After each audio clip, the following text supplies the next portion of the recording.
welcome everyone. So I wanted to share with you guys Jim. I've talked to Jim for a while now.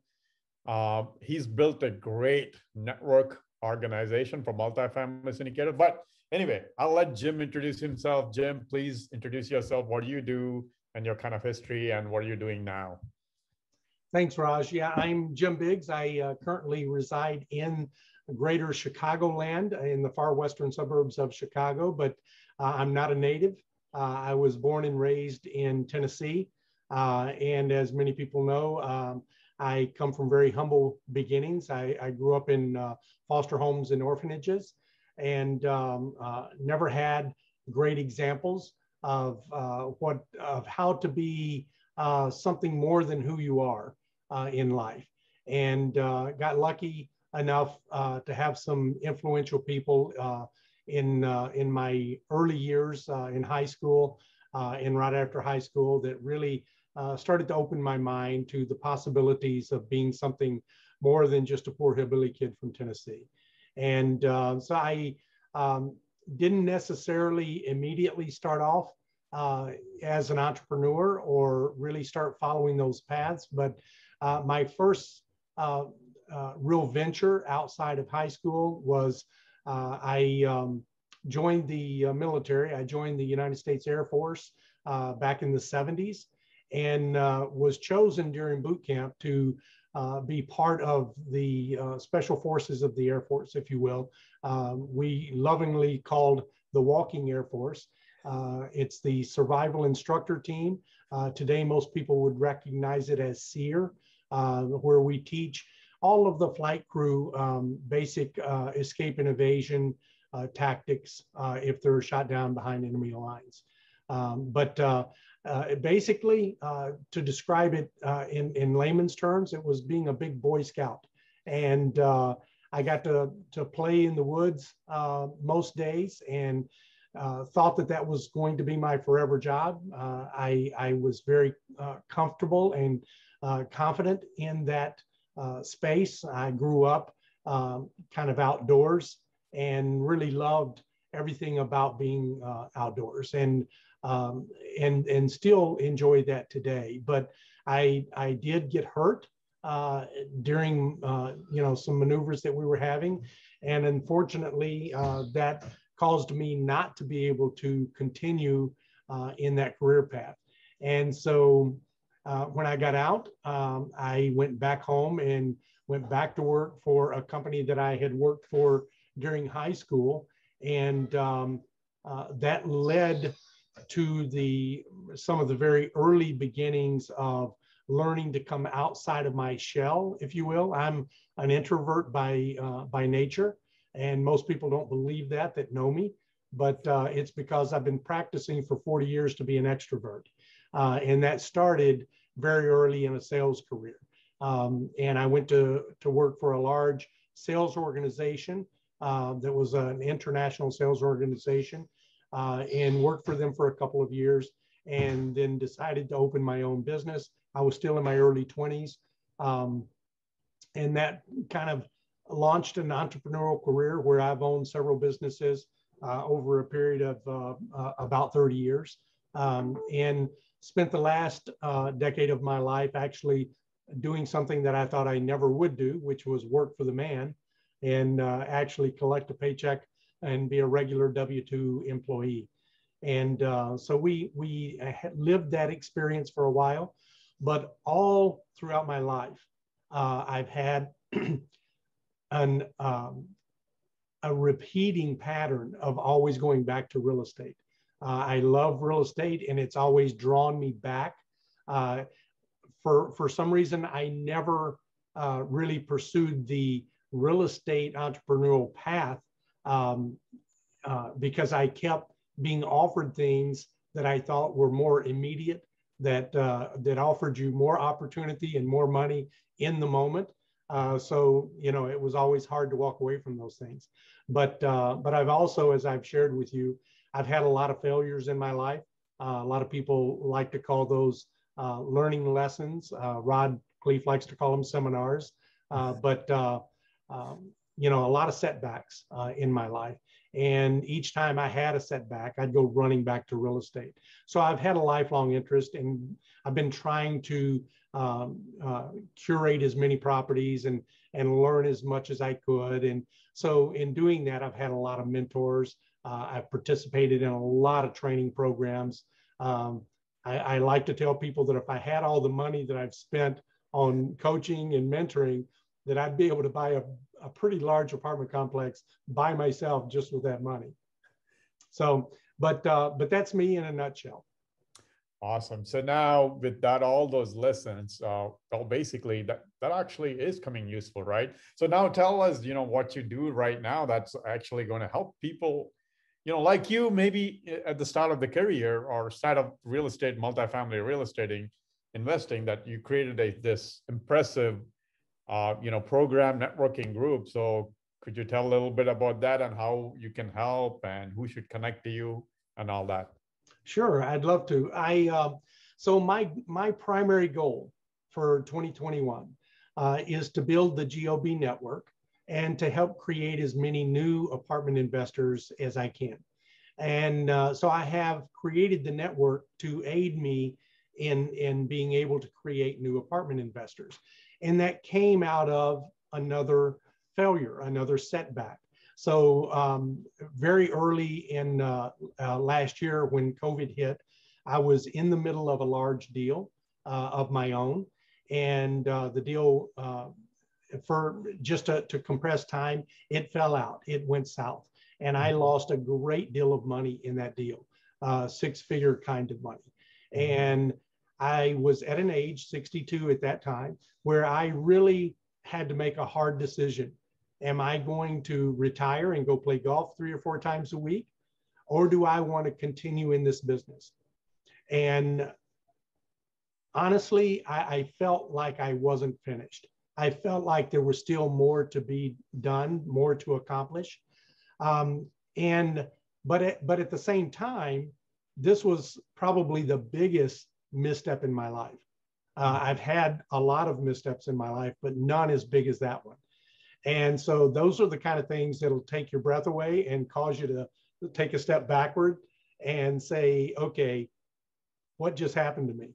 And so I needed to take a few months off to lick my wounds and try to catch my breath and recover and really reevaluate my life and my goals.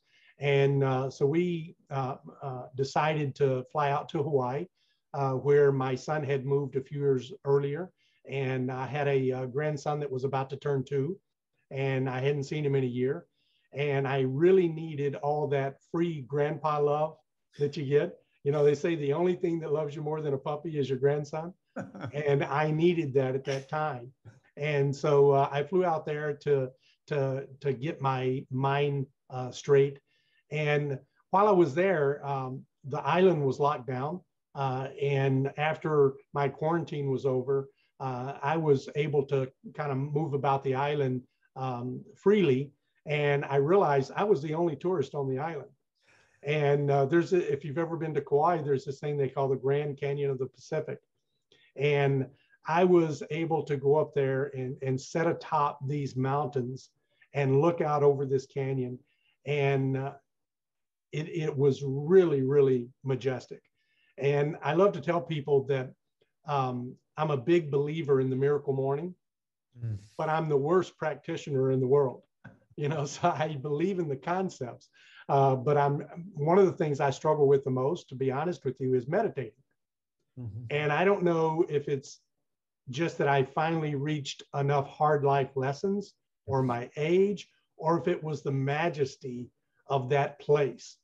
But I was able to really focus and have a lot of aha moments and reflections in my life that really led me to start the GOB network.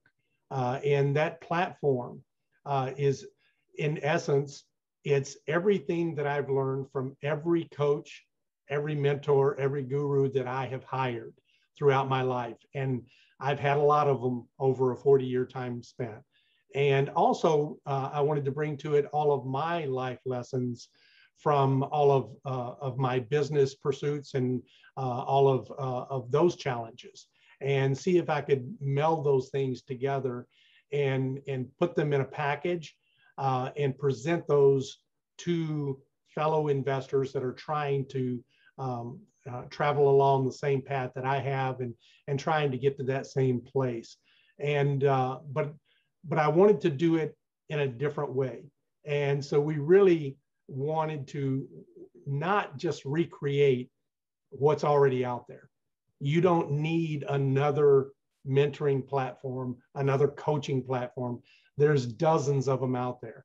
And to be honest with you, I didn't really, I'm the type of person that, that introverted self. I'm still that poor little hillbilly kid running around barefoot in my mind. And I play a game of tug of war, if you will, with him every day about, am I going to allow him to keep me somewhere safe and not venture out into the unknown? Or am I going to pull against that nature and open myself up to other possibilities?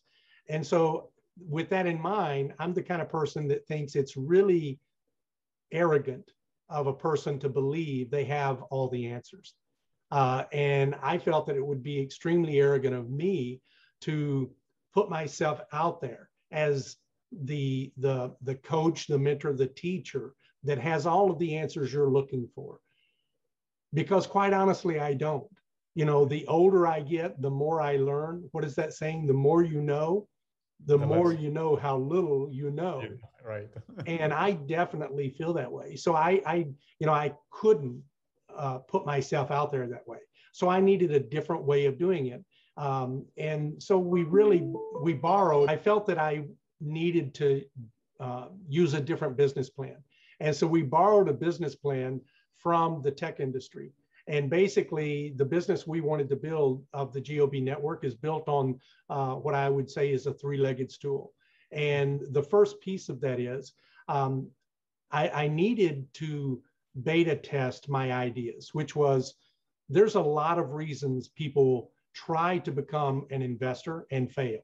Mm-hmm. And the truth is, if you've participated in any meetup groups or RIAs, real estate investor associations, or if you've ever hired a coach or been part of a conference or mentoring platform, any of those things, you come to realize that 80% of the people in the room with you will never accomplish what they want to accomplish. They'll never own that piece of real estate or never become an apartment owner or investor. And that's really, I always felt was not only a little bit sad, but also I think presented opportunity. So imagine if one of your children went to school tomorrow, first day of a really hard class, let's say physics or chemistry, and his teacher got up in front of the class and said, 80% of you are going to fail this class. 80% of you are going to get an F. So you might as well just recognize that and go take a different class. Mm-hmm. Now, if your child comes home and tells you that, what are you going to do? Well, you're probably going to show up at school the very next morning, mad as heck, and really rip the teacher, the administration, and say, look, that's not how you teach. Mm-hmm. And I have always felt that way about this industry. Why are 80%, why do we have an 80% failure rate? And it's actually even higher than that. Because if you go to a program and join the program where they tell you, look, you're in a room of 1,000 people, and they say, 80% of you are not going to join us today, but that's okay. This is not for you. You don't get it. So you say, with blinders on, and this is how I spent most of my adult life, with blinders on, that's not me. I don't care about everyone else. I just want to succeed for me and my family. And you're not thinking about everyone else. And so you join the program. And when you get there, you get to go to a much bigger camp, if you will, and where you're going to learn how to do this. And they get up on stage and say, you know what, you guys are the cream of the crop. You are really ahead of everyone else. You have the right mindset. You know how important it is to invest in your education. all of these beautiful things to make you feel, like that peacock. Mm-hmm. But 80% of you are not going to take this information and use it the way we are going to teach you. So you're not going to succeed. And they use a lot of what I call false narratives. Mm-hmm. And one of those is you can lead a horse to water, but you can't make him drink. Right. And the reason I think that's a false narrative is because the very first weekend when I came to listen to you in your program, in your pitch, I paid $100 to come listen to you for that day, or in some cases $200 or $300 to come and listen to you for the weekend. So my argument is the horse is not thirsty. He's dying of thirst. Mm-hmm. So you're not leading a horse to water that is not thirsty. The horse is definitely thirsty, or he wouldn't have paid his money and took a weekend out of his life to come talk to you. So that's why I think it's a false narrative. I think it's a way of letting me off the hook if I'm the teacher, if I'm the mentor. It allows me to put the blame back on you. Does some of the blame belong with you as the student, you as the mentee? Absolutely. And I will, as a mentee, as a student, take full responsibility for my success. But there's a lot you can do as a teacher to help me overcome my problems, my obstacles. And that's what we want to do in the GOB network. We want to help you overcome as many obstacles, as many things that are keeping you from succeeding as we can. And there's really only one thing that we cannot overcome, but that's the biggest thing that we cannot overcome, and that's you.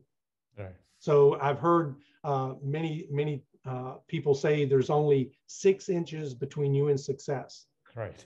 And that's these 6 inches. So, and we know that we can't overcome all of those, but we want to try, and we want to try in as many different ways as we can.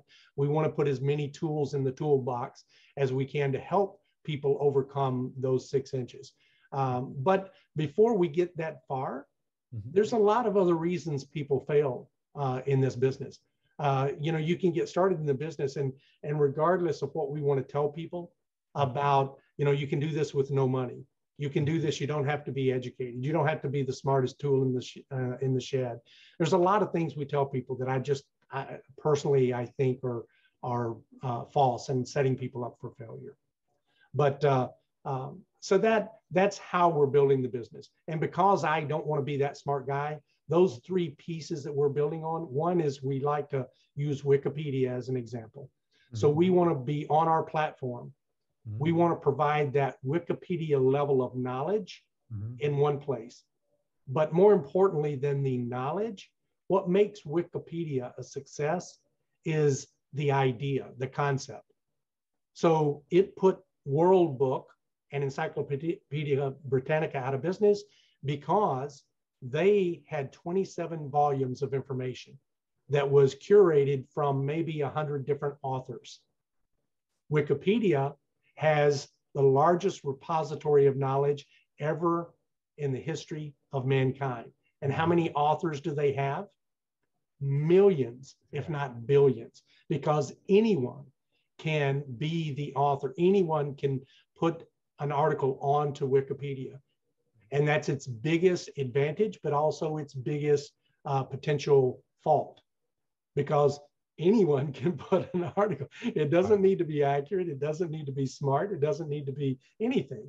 But the reason it works is that everyone is the editor. And so we have taken that concept and put it into the GOB platform. So if I can answer mm-hmm. 10 of your questions, if I can help you overcome 10 of your obstacles, let's say that you don't have enough net worth to take this deal down. I can provide you with my net worth. Mm-hmm. If you don't have enough liquidity, I can provide you my liquidity. I can provide you my schedule of real estate owned. I can provide you my KP experience. I can provide you with sponsorship, asset management, all these different pieces. But that only scratches the surface of the potential obstacles. So if I can overcome 10 obstacles and there's 1,000, then I need at least 990 other smart people to help me figure out how to overcome those obstacles. So that's what we want to present. And the other piece is we want it to be open source. You know, so everything that we do, like if you understand anything about the Linux operating system, yes, it started at the same, more or less the same time Microsoft did. And in the beginning, Microsoft has, you know, 100 really bright, brilliant engineers building their platform. And what does Wikipedia have? It has a guy in a garage with this idea and maybe a couple of friends that are going to help him. And so is Microsoft afraid? Heck no. You know, it's just a couple of guys in the garage. What do we got to be afraid of? A couple of nerds in the garage, you know, but that idea, that Wikipedia, that hive mind idea, imagine, if you will, even today with Microsoft, with thousands of brilliant engineers, they are part of a system that says you have to do it the Microsoft way.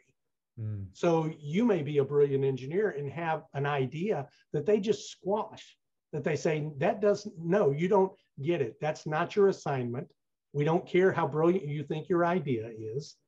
Do what we ask you to do. So what does that guy do when he goes home at night?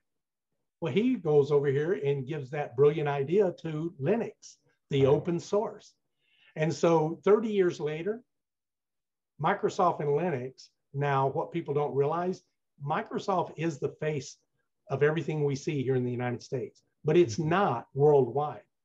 Linux is a more popular operating system worldwide than Microsoft is.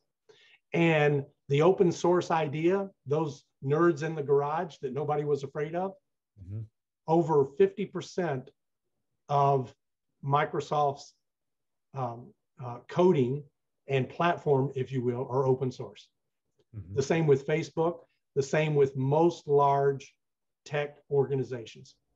Most of it is open source. So who won? The billions and billions of hive mind, you know, people working. So we want to embrace that open source idea. And the third piece of it is it's a freemium model. So like Google, we want to offer as much as we can for free. And we want to keep it free for as long as we possibly can. And so that more people can participate. And so in a nutshell, that's what the GOB network is. Awesome. That's a lot of there's a lot of nuggets in there. All right. So I'll be obviously posting those links, GOB network post, and or Jim's links or whatever I have. So you can, you know, go join. He has a form to fill out and everything. So, you know, if you're new, like I said, or experienced, I would say highly recommend, you know, looking it up and GOB network and joining it and testing it out. So last two questions, Jim. You know, I already kind of maybe know the answers, but I'll ask anyway. What inspires you to get up and do what you do every day? Well, right now, I'm absolutely inspired every day to get up and build the GOB network. That is my biggest goal for 2021. But what's behind that goal is trying to create as many new investors, trying to help that 80% that are not succeeding. That's my target audience. That's my avatar. I want to help that 80% to find a path towards success. Awesome. Awesome. Well, you know, 30, 40-year, you know, entrepreneurship career, you have a lot of tips, a lot of lessons. So what's the one tip or one lesson you can share with others that can help anybody on that journey right now? You never fail if you never give up. And so you and I have had this discussion before about, you know, when you fall down, skin your knees, just keep getting up, just keep moving forward, one step at a time. And I know life can be overwhelming. This business can be overwhelming. Your goals can be overwhelming, but you can break them down into smaller and smaller and smaller steps. And literally, you can break it down to what do I need to do next? You know, I tell people we have part of our platform is a SMART goals piece that we encourage everyone to start with a SMART goal. And there's many different mechanisms out there for goal setting. We just happen to like that one. But you know, when you've done a SMART goal, they teach you start with this big, audacious, hairy goal, right, and then try to break it down into smaller pieces. So if you think it's going to take you 5 years to reach this goal, then what do you need to accomplish each year? And then break that down into smaller pieces. What do you need to accomplish each quarter? What do you need to accomplish each month, each week, each day? And you literally can even bring it down to what do I need to accomplish next? And the next thing is just one thing. You can't be doing, 5,000 things at once, but you can pick up the phone and make a connection, go on LinkedIn, reach out and look up Raj's profile and connect with him. And that's a step forward. So that's a step that any one of us can make. And as long as you keep making those incremental small steps, you will get to the bigger goal. Awesome. All right. Thank you, Jim. Thanks for taking the time. As I said, either on YouTube or LinkedIn, where I'll be posting the videos, reach out to him and the GOB network. If you're especially multifamily, you should, especially if you're new, you can't get that kind of mentorship everywhere. So thanks again, Jim. Thank you so much, Raj. It's a pleasure.